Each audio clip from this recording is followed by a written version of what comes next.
Gandang araw po sa inyo lahat, mga kadot-dot. Ito po yung tinutukoy ko ng floral sa likod.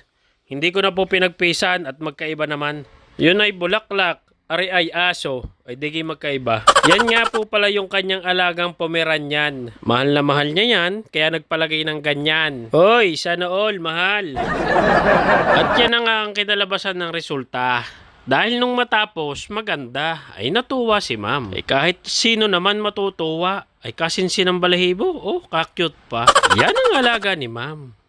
Oh, wala kayong makikita dyan. Yung baba, aking pinatakpan. Baka may mag-apply na naman ng tagapunas dyan. Ganyan talaga ako kumuha ng video. Para kitang-kita ang aso. Kita mo ga ang aso? Kita ko nga ang mata mo.